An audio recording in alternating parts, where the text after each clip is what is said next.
ప్రతిభావంతులు, వరదత్తులు, అధిక ప్రజ్ఞావంతులు. ప్రతిభావంతులు, వరదత్తులు, అధిక ప్రజ్ఞావంతులు. Gifted children's. అత్యుత్తమ ప్రజ్ఞాస్థాయి గల వారిని సాధారణంగా ప్రతిభావంతులు అంటారు. దేశంలో అత్యంత విలువైన మానవ వనరుల కింద అధిక ప్రజ్ఞావంతులు వస్తారు. ఉదాహరణకు పరిశోధకులు, శాస్త్రవేత్తలు, మేధావులు, సమాజ అభివృద్ధికి తోడ్పడేటువంటి పరిపాలకులు. సాధారణ జనాభాలో 2-5% మంది ప్రతిభావంతులు ఉంటారు. గిఫ్టెడ్ అంటే ప్రతిభావంతులు అనే పదాన్ని మొదట 1869లో సర్ ఫ్రాన్సిస్ గాల్టన్ ఉపయోగించాడు. సర్ ఫ్రాన్సిస్ గాల్టన్ 1869 గిఫ్టెడ్ ఏదైనా ఒక రంగంలో అసాధారణ ప్రతిభను కనబరిచిన వారిని సూచించడానికి ఈ పదాన్ని ఉపయోగిస్తారు. టెర్మన్ ప్రకారం ప్రజ్ఞాలబ్ధి 140 లేదా అంతకంటే ఎక్కువ కలిగిన వారిని ప్రతిభావంతులు అంటారు. టెర్మన్ ప్రకారం ప్రజ్ఞాలబ్ధి 140 లేదా అంతకంటే ఎక్కువ కలిగినటువంటి వారిని ప్రతిభావంతులు అంటాం. ప్రతిభావంతులను గుర్తించడం అంత సులభం కాదు. ప్రతిభావంతుల చుట్టూ ఉన్న వారిలో తల్లిదండ్రులు, ఉపాధ్యాయులు, సమవయస్కులు ముఖ్యులు.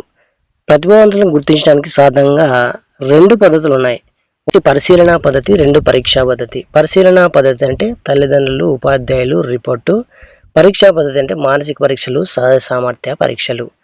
ప్రతిభా పాటవ అంశాలు: సగటు కంటే ఎక్కువగా ఉన్న శక్తి సామర్థ్యాలు, అధిక స్థాయి సృజనాత్మకత, దృఢతరమైనటువంటి కార్యసాధన, అంకిత భావం మొదలైనవి. ప్రతిభావంతుల యొక్క లక్షణాలు: భౌతిక, మానసిక, విద్యా, ఉద్యోగ, నైతిక, సామాజిక లక్షణాల్లో ఇతరుల కంటే మెరుగ్గా ఉంటారు. ప్రతిభావంతుల విద్యా కార్యక్రమాలు: ప్రతిభావంతులకు సమకూర్చే ప్రత్యేక విద్యా విధానాలను విద్యావేత్తలు 3 రకాలుగా పేర్కొన్నారు. 1. త్వరితం, ఉచ్చగతి, యాక్సిలరేషన్.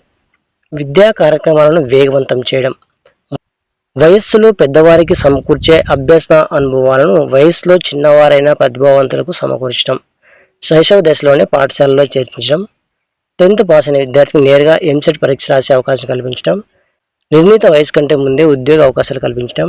తరగతి క్రమాన్ని పాటించేక పురోభివృద్ధిని కలుగచేయుట. 2. సమవృద్ధిమత్వము. ప్రతిభావంతులకు సాధారణ తరగతి గదులలోనే అదనపు విద్యా అనుభవాలను కల్పించడాన్ని సమవృద్ధిమత్వము అంటారు. ఉదాహరణకు సాంస్కృతిక కార్యక్రమాలు, వ్యాసరచన పోటీలు, సృజనాత్మక కార్యక్రమాలు మొదలైనవి. 3. వేర్పాటు, పృథక్కరణం. ప్రతిభావంతులను సాధారణ పిల్లల నుంచి పాక్షికంగా కానీ పూర్తిగా కానీ వేరు చేసి ప్రత్యేక విద్యా కార్యక్రమాలను నిర్వహించడాన్ని వేర్పాటు పద్ధతి అంటారు.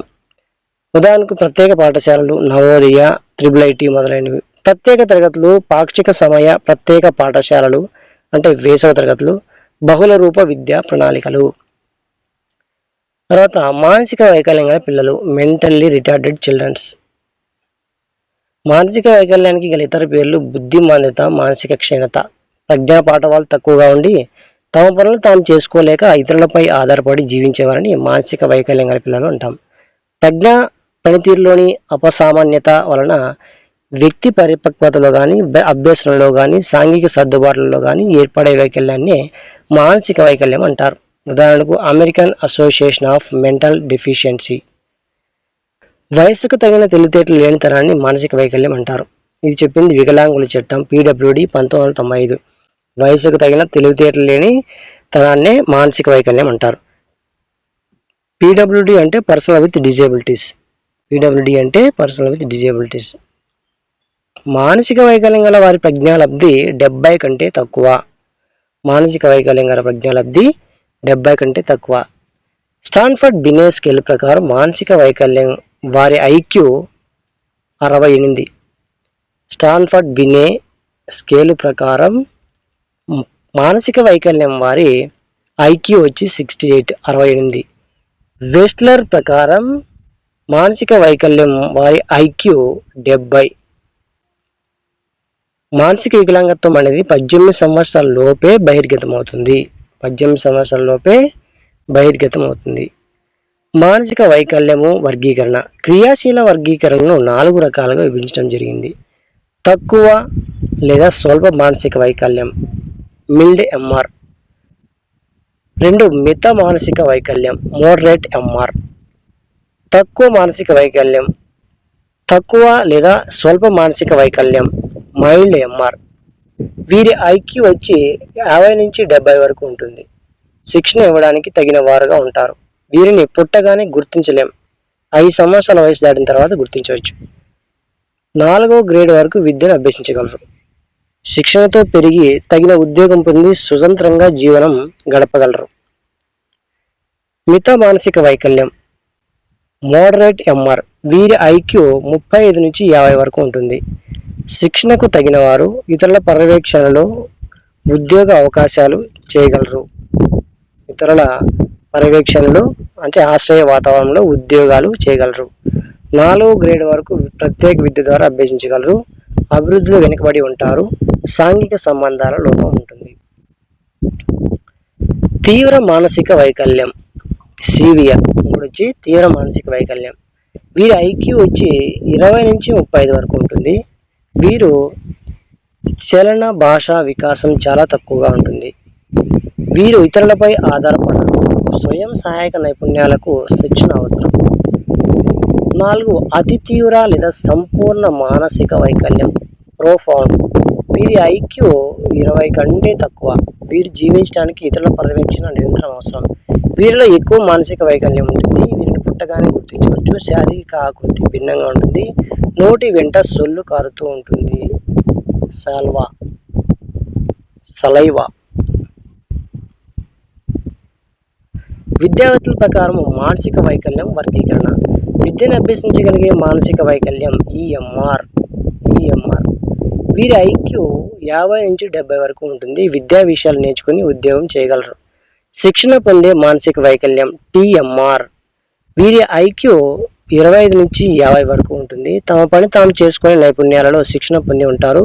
వృత్తిపరమైన శిక్షణ పొంది ఉంటారు. శిక్షణ పొందగల మానసిక వైకల్యం మిత మానసిక వైకల్యం. మానసిక వైకల్యానికి గల కారణాలు జనన పూర్వ కారణాలు, జనన సమయ కారణాలు, జననాంతర కారణాలు, పరిసర సామాజిక మానసిక కారణాలు. మానసిక వైకల్యము రకాలు: down syndrome, phenylketonuria, 3 cretinism, 4 cranial anomalies, 5 autism. 1 down syndrome, 2 ఫినైల్కెటోన్యూరియా, 3 cretinism, 4 cranial anomalies, 5 autism. 1 down syndrome. Down syndrome అనేది క్రోమోజోమ్ల అపసవ్యత వలన వస్తుంది.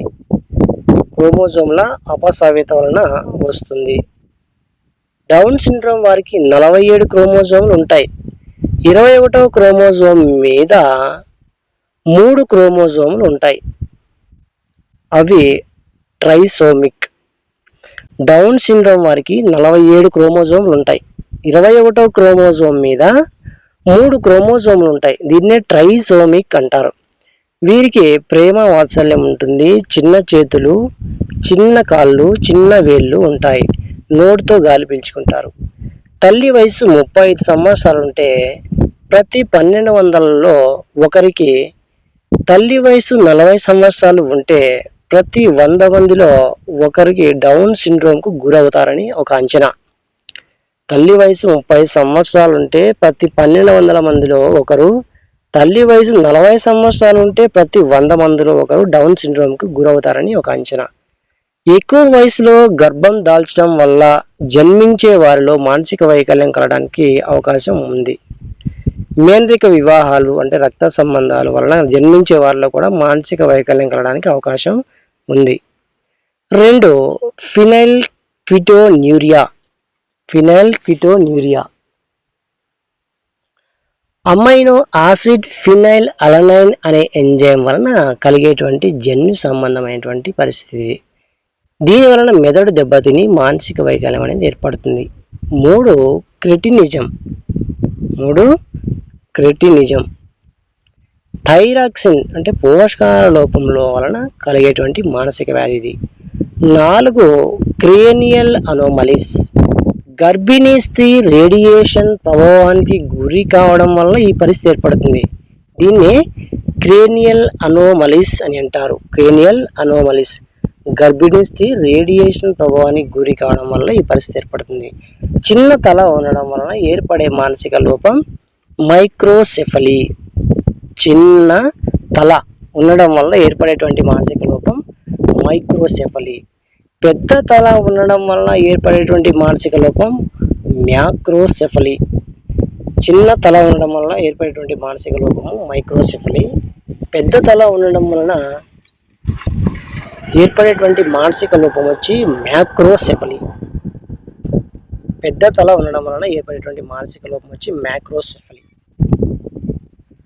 5 ఆటిజం.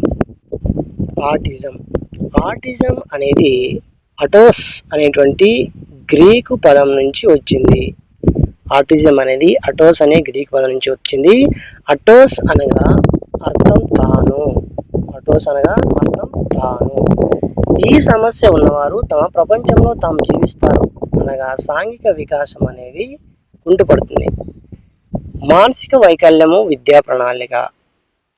మానసిక వైకల్యం ఉన్న పిల్లల్లో అభ్యసన సామర్థ్యం తక్కువగా ఉంటుంది కాబట్టి వీరికి విద్యా బోధన ఈ క్రింది విధంగా ఉండాలి. 1 చిత్రాల ద్వారా బోధన. 2 పునరభ్యసనం. 3 తగిన పునరుద్ధరణలు మరియు బహుమతులు. 4 ప్రయోగాల ద్వారా బోధన.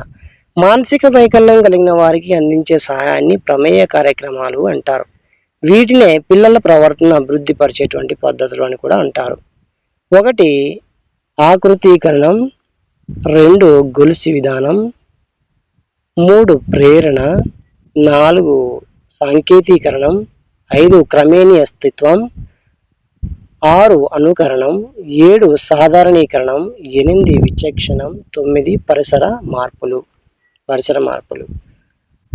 1 ఆకృతీకరణం షేపింగ్, 2 గొలుసు విధానం చైనింగ్, 3 ప్రేరణ ప్రాంప్టింగ్, 4 సంకేతీకరణం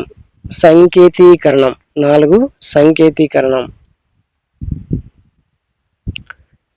క్యూయింగ్, 5 క్రమేణ అస్తిత్వం గ్రాడ్యువల్ ఫేడింగ్, 6 అనుకరణ ఇమిటేషన్, 7 సాధారణీకరణం జనరలైజేషన్, 8 విచక్షణం డిస్క్రిమినేషన్, 9 పరిసర మార్పులు.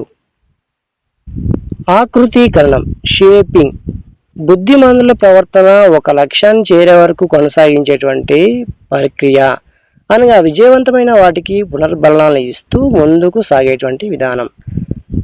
సంకేతీకరణం విద్యార్థికి కీలక విషయాన్ని అందించేటప్పుడు భౌతికంగా మార్గదర్శకత్వాన్ని అందించే ప్రక్రియ ఇది. క్రమేణ అస్తిత్వం ఒక కార్యాన్ని బుద్ధిమాంద్రుడు చేయలేనప్పుడు తగిన సహాయాన్ని ప్రేరణ ద్వారా సంకేతీకరణం ద్వారా అందిస్తూ విజయం సాధించే కొలది ఇచ్చే సహాయాన్ని తగ్గించే ప్రక్రియ. గొలుసు విధానం చైనింగ్ సంక్లిష్ట కార్యాన్ని చేయడంలో బుద్ధిమంతులు అపజయం చెందినప్పుడు కార్యాన్ని కొన్ని సూక్ష్మ భాగాలుగా విడగొట్టి సులభతరం చేయడం. ఆరోహణ అవరోహణ మానసిక వైకల్యం అనేది ఒక స్థితియే కానీ రోగం కాదు. ఈ స్థితికి అనేక కారణాలు ఉండవచ్చు. దీనిని చికిత్సతో నయం చేయలేం. వారికి శిక్షణ ఇవ్వడం ద్వారా వారి పనులు వారే చేసుకునేటట్లు చేయవచ్చు. మానసిక వైకల్యం పట్ల సమాజంలో ఎన్నో అపోహలు ఉన్నాయి. మానసిక వైకల్యం కలిగిన వారిని పిచ్చివాళ్ళు అని, వారి పరిస్థితికి కారణం పూర్వజన్మ పాపాలని అంటుంటారు. కానీ ఇవేమి నిజం కాదు. జీవ సంబంధమైనటువంటి ప్రక్రియ లోపాల వలన మానసిక వైకల్యం అనేది కలుగుతుంది. అభ్యసన వైకల్యాలు పిల్లలు చదవడము, పఠనం రీడింగ్, రాయడం రైటింగ్లోనూ, విషయాలను అర్థం చేసుకోవడంలోనూ అంటే ప్రత్యక్షాత్మక సామర్థ్యం, విషయాల పట్ల ఏకాగ్రత లేదా అవధానం చూపడంలోనూ, గణిత సమస్యను సాధించడంలోనూ ఇబ్బందులు ఎదుర్కోవడాన్ని అభ్యసన వైకల్యం అంటాం. నాడీ వ్యవస్థ పనితీరులోని లోపాలు అభ్యసన వైకల్యానికి దారితీస్తాయి. అభ్యసన వైకల్యం కలిగిన వారు పరీక్షల్లో తక్కువ మార్కులు వస్తాయని బాధపడతారు. అభ్యసన వైకల్యం అనే పదాన్ని మొదటిసారిగా ప్రతిపాదించింది శామ్యూల్ క్లిర్క్. అమెరికా 1962లో అభ్యసన వైకల్యం అనేటువంటి పదాన్ని మొదటిసారిగా ప్రతిపాదించింది శామ్యూల్ క్లిర్క్, అమెరికా 1962లో. అభ్యసన వైకల్యం అనే పేరు మెదడు దెబ్బతినడం, నాడీ వైకల్యం అనే భావన నుంచి వచ్చింది. అభ్యసన వైకల్యం అనేటువంటి పేరు మెదడు దెబ్బతినడము లేదా నాడీ వైకల్యం అనే భావన నుంచి వచ్చింది.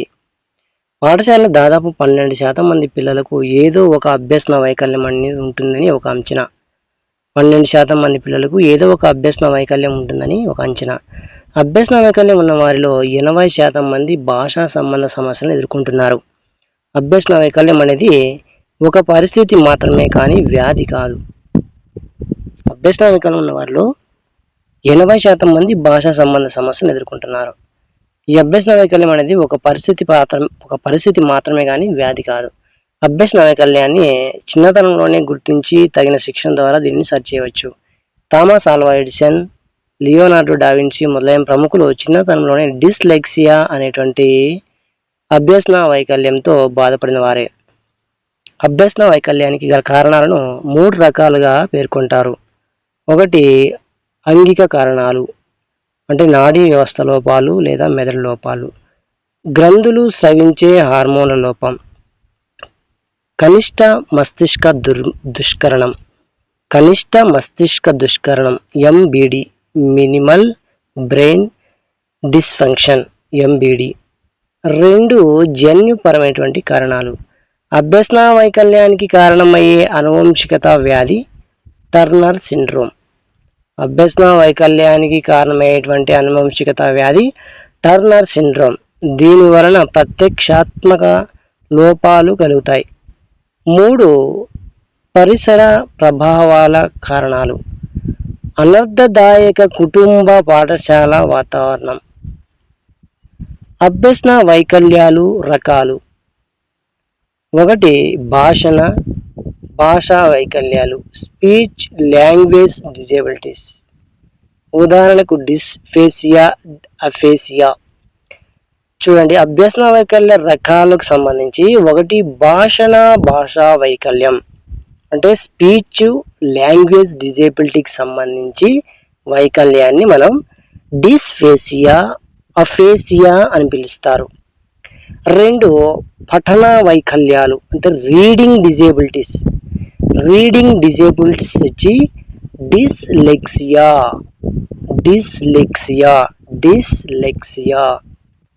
లేదా అలెక్సియా అంటాం.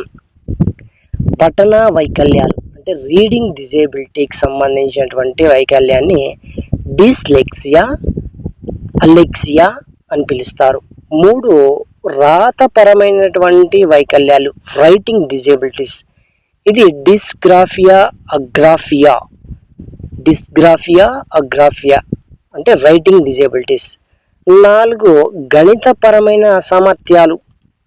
దీన్ని డిస్కాల్కులియా అంటారు. 5 ఏకాగ్రత లోపం, ADHD, attention deficit hyper activity disorder. ఏకాగ్రత లోపం ADHD, attention deficit hyper activity disorder. అదేవిధంగా 6 చలన కౌశలాల అభ్యసన లోపం. దీన్ని డిస్ఫ్రాక్సియా అంటాం. ఫస్ట్ వన్ డిస్ఫేసియా అంటే ఇది ఒక భాషా వైకల్యం.